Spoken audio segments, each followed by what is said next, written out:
As they dropped my grandfather's casket into the earth, I stood quietly.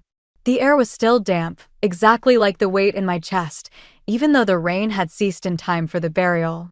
The last person who genuinely loved me was buried tonight, and my name is Maya Carter. I looked across the cemetery and saw Patricia, my mother, using a tissue to wipe at her dry eyes. Robert, her spouse of 8 years, and his 2 college-age kids, Tyler and Amber, were standing next to her. They all wore black and appeared suitably solemn, but I knew better. During Grandpa James's 3-month hospital stay, none of them had paid him a single visit. As disease gradually drew him away from me, I had been the one sitting by his bedside, holding his hand. "Maya," my mother said upon the conclusion of the ceremony, "I appreciate you setting things up. It would have been appreciated by James." I was about to reply when a man in a charcoal suit came up to us. "I'm Howard Benson, the lawyer for your grandpa, Miss Carter. I need to talk to you about his will being read." The mention of the will made my mother tense. With hardly concealed curiosity, she inquired, "When will this take place?" "Now, if that's convenient," Howard answered, checking with me. "That's fine," was my response. We all assembled in my grandfather's large living room 20 minutes later. Sensing the tension, Howard remarked, "Let's move forward." He took a few papers out of his briefcase and sat down at the dining table. "I'll begin with the formal reading of the last will and testament of James Edward Carter," he said. I saw my mother's expression as Howard read the legal preamble. Her eyes were fixed on the papers in Howard's hands as she leaned forward a little. My stepsister Amber was constantly scanning the room, mentally listing things as though she was already making up her mind. "To my beloved granddaughter, Maya Elizabeth Carter, I leave my entire estate," said Howard, "including my primary residence at 1458 Cedar Avenue, my vacation home at Lake Clearwater, and all financial assets totaling approximately $800,000. There was silence in the room. Grandpa had always made it plain that I would receive everything, so I wasn't shocked, but the expressions on the faces of the others were invaluable. My mother's smile froze in place, and Amber's jaw actually dropped wide. Additionally, Howard went on, "To Patricia Carter, I leave my silver kitchen set, which she always admired." My mom straightened up. "What? The set of silver?" "That's all." Howard gave a nod. "That's correct." "Old fool," she said to herself. Anger shot through me. "That set is worth several thousand," I remarked icily. "And he didn't owe you anything." Howard finished the reading quickly and gave me an explanation of how the properties and assets will be transferred. Amber continued to glare at me while he explained, and Tyler looked at his phone, seeming to be bored but obviously dissatisfied. My mother turned to me once Howard had gone. "Maya, you should think about giving us a portion of this inheritance. Taking care of his family is what your father would have wanted." "My father has been dead for 12 years, I replied evenly. "And Grandpa James was my family, the only real family I've had since Dad died." "That's not fair," Amber suddenly interjected. "You don't deserve all this. What makes you so special? You're not even that smart or pretty or talented. You've never accomplished anything." I looked at my mother, waiting for her to defend me. She said nothing. Her silence said everything I needed to know. "Well, Amber," I said calmly, "since you're so smart, beautiful, and talented, I'm sure you'll have no problem making your own fortune. Now I'd like you all to leave my house." They shuffled out, grumbling and shooting me dirty looks. As soon as they were gone, I locked the door and leaned against it, finally allowing the tears to come. After a few minutes, I wiped my eyes and went to Grandpa's office. I needed to sort through his papers and start figuring out my new reality. As I sat at his desk, memories flooded back. After Dad died when I was 13, everything changed. Mom met Robert a year later, and suddenly she was focused on building her new family. When they married and Robert moved in with his kids, I became an afterthought in my own home. Amber and Tyler were spoiled brats from the start. Amber, who was 2 years younger than me, would steal my things and then deny it. She'd ruin my homework and blame it on their dog. Tyler would make crude comments when no adults were around. And Mom? She was too busy trying to be the perfect wife and stepmother to notice what was happening to her own daughter. Grandpa James became my refuge. I'd stay at his house whenever I could, weekends, school breaks, sometimes even weeknights if I had a lot of homework. No one at home seemed to care or even notice my absence. When I graduated high school, Grandpa paid for me to attend college in another state. Those 4 years away were the happiest of my life. After college, I moved back to my hometown but rented my own place.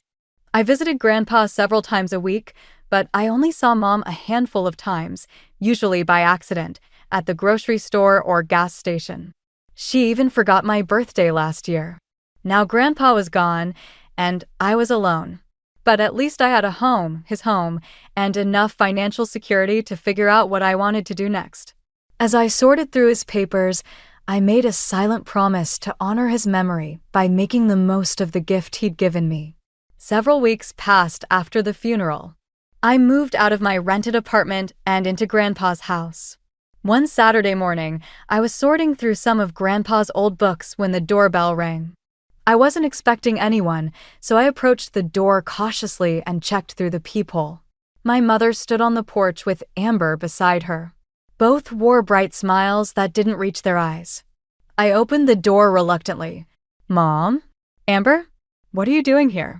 "Maya, sweetie." My mother stepped forward and hugged me before I could react. "I've come to pick up this silver service James left me. I figured it was a good chance for us to catch up." "Right," I said, stepping aside to let them in. "It's in the kitchen cabinet, same place it's always been." Mom headed straight for the kitchen while Amber lingered in the living room, her eyes scanning every corner like she was taking inventory. "God, this place is so depressing," she said, running a finger along the bookshelf. "It looks like a museum for old people. If this was my house, I'd gut it completely, new furniture, new paint, maybe knock down a few walls to open it up." "Well, it's not your house," I replied calmly, "and I happen to like it this way." Amber rolled her eyes. "Whatever. You always did have weird taste." I bit my tongue, not wanting to give her the satisfaction of seeing me upset. Instead, I walked toward the kitchen to check on Mom. She was carefully wrapping each piece of the silver service in newspaper.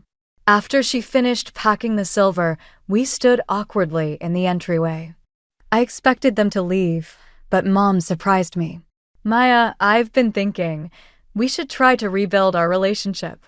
You don't have any close family left now that James is gone." I almost laughed at her sudden interest in my well-being.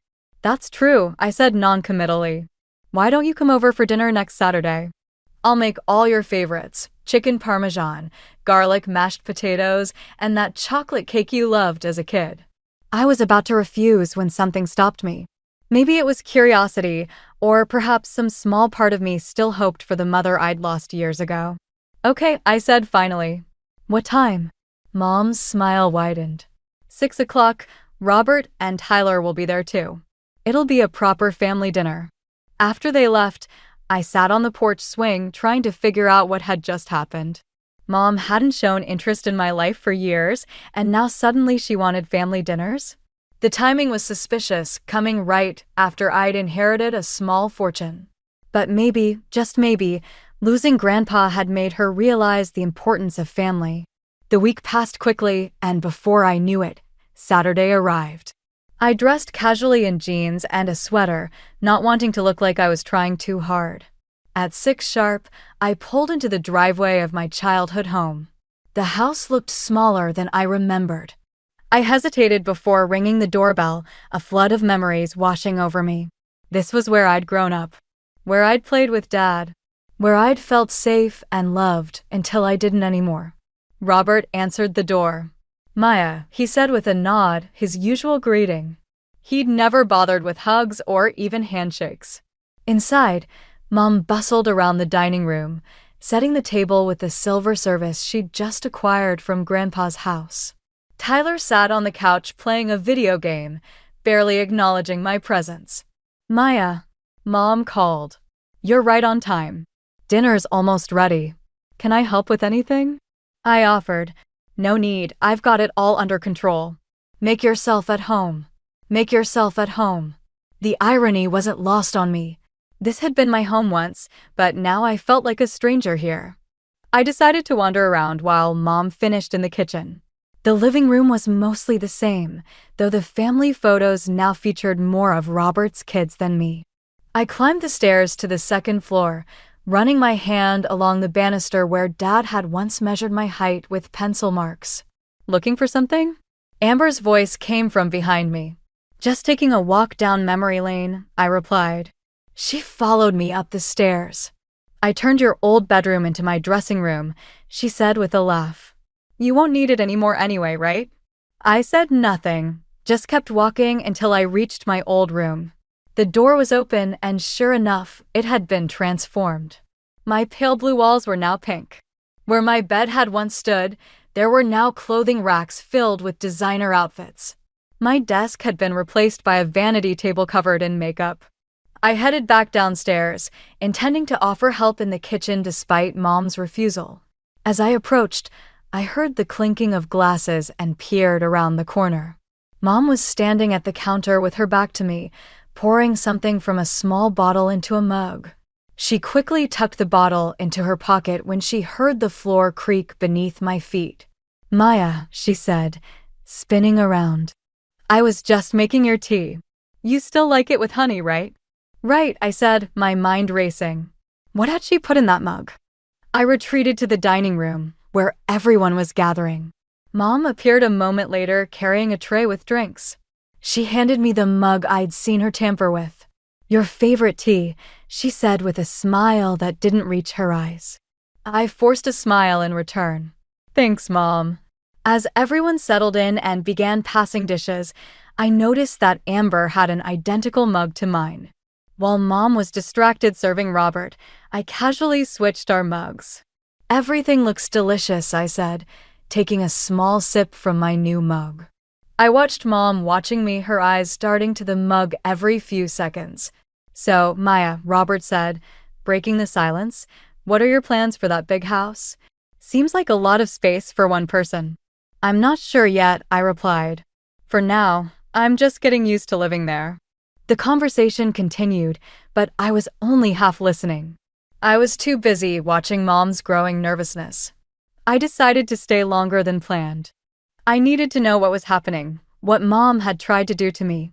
Dinner dragged on uncomfortably. Mom hinted I should go, but I pretended that I didn't understand her words. An hour after we'd finished eating, Amber suddenly stopped mid-sentence while she was telling a story about her college professor. Her face turned pale and she swayed in her chair. I don't feel so good, she mumbled, pressing her hand to her forehead. Amber? Robert stood up quickly. What's wrong? Before she could answer, Amber slumped forward, her head hitting the table with a thud. She'd fainted. Everyone jumped up in panic. Robert rushed to his daughter's side, while Tyler stood frozen, staring at his sister with wide eyes. What's happening? Amber. Mom shrieked, shaking Amber's shoulder. Wake up. Robert checked her pulse. Patricia, call an ambulance. Mom fumbled for her phone with shaking hands as she dialed. I cleared my throat. I think I should mention something I said calmly. I accidentally switched mugs with Amber earlier. I noticed they were identical, and I wasn't paying attention to which was which. Maybe she drank something that didn't agree with her. Mom's eyes darted to the empty mug in front of Amber, then back to me. No, that's not. Robert, call 911. No. Tell them to hurry. Her panicked reaction confirmed my suspicions. I watched as she paced back and forth, muttering to herself. Robert was on the phone, describing Amber's symptoms to the dispatcher. Mom, I said quietly, what did you put in my tea? She whirled on me. Nothing. Don't be ridiculous. Then why are you so scared? What's happening to Amber? Shut up, she screamed, her composure completely gone. This is your fault. You switched the drinks.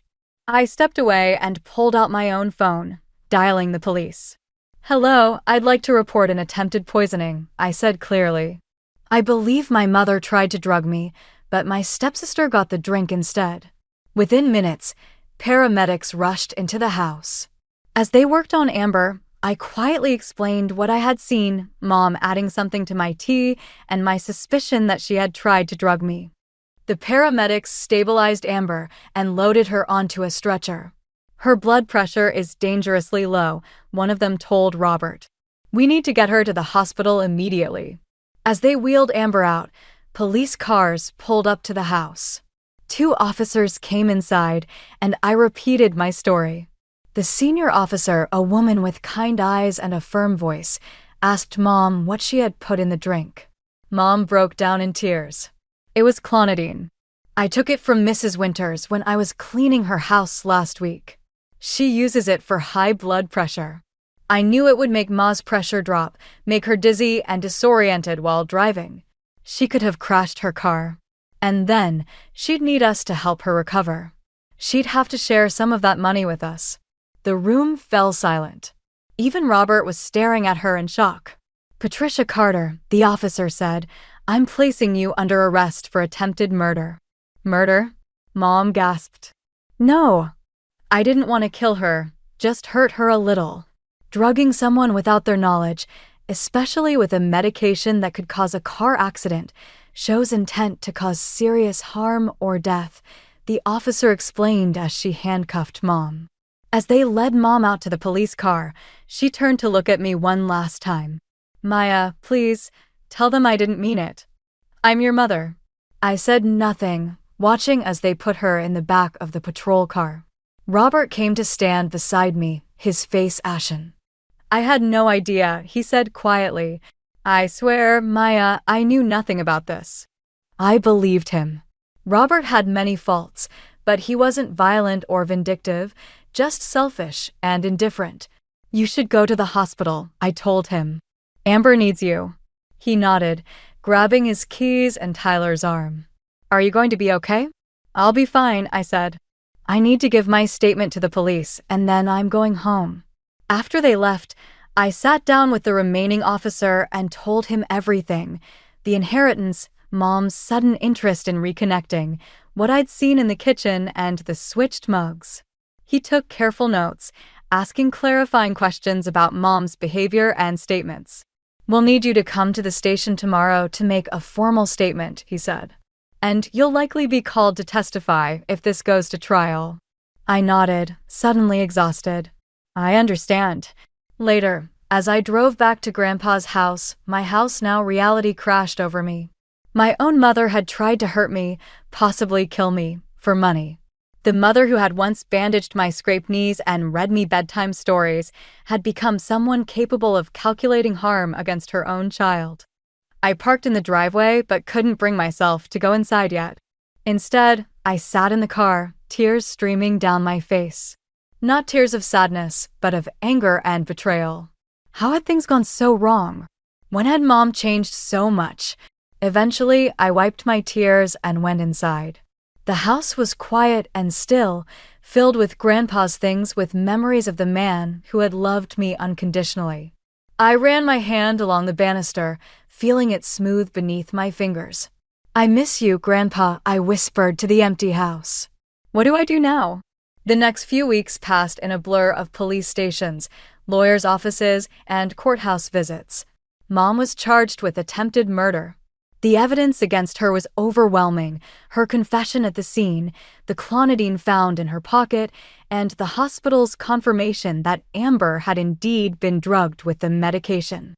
I sat through the preliminary hearing, watching Mom in her orange jumpsuit, her face pale and drawn. She kept trying to catch my eye, but I refused to look at her directly. Robert and Tyler were there too, sitting on the opposite side of the courtroom. Amber was still recovering at home. Mom's public defender tried to argue that she never intended to kill me, just cause a minor accident. But the prosecutor countered that giving someone a blood pressure medication that could cause them to lose consciousness while driving showed a reckless disregard for human life. In the end, Mom accepted a plea deal, 5 years for attempted second-degree murder, with the possibility of parole after 3 years. As they led her away, she finally caught my eye and mouthed, "I'm sorry." I turned away. Outside the courthouse, Robert approached me awkwardly. "Amber's doing better," he said. "She wants to talk to you." She was horrified when she learned what her mother tried to do. We all were. None of us would have gone along with something like that. I agreed to visit Amber the next day. When I arrived at their house, it felt strange knowing Mom wouldn't be there. Amber was sitting in the living room, looking pale but alert. "Hey," she said when I walked in. "Thanks for coming." I sat across from her. "How are you feeling?" "Better. The doctors say there won't be any permanent damage." She fidgeted with the hem of her shirt. "Look, Maya, I need to apologize. Not just for my mom, that's on her, but for how I've treated you all these years." I raised my eyebrows, not expecting this. "I was jealous," she continued. "You had this perfect relationship with your dad and then with your grandpa. Even after your dad died, you had someone who put you first. No one ever put me first. Not even my mom." Her voice broke. "And I took it out on you." "It wasn't perfect," I said softly. "Just real." We talked for nearly an hour. Not about Mom or the inheritance, but about our childhoods, our misunderstandings, the family we might have had. Had it been in different circumstances, I wouldn't call it a reconciliation exactly, but it was a start. When I left, we agreed to meet for coffee sometime. I didn't know if it would actually happen, but the possibility existed now, which was more than I'd had before. 3 months after Mom's sentencing, I received a letter from the women's correctional facility where she was being held. I stared at the envelope for a long time before opening it. "Dear Maya," she had written in her familiar, looping handwriting. "I know I don't deserve your forgiveness. What I did was unforgivable. I lost myself somewhere along the way after your father died. I was desperate to build a new life, one without the pain of remembering him. But in trying to escape that pain, I caused so much more.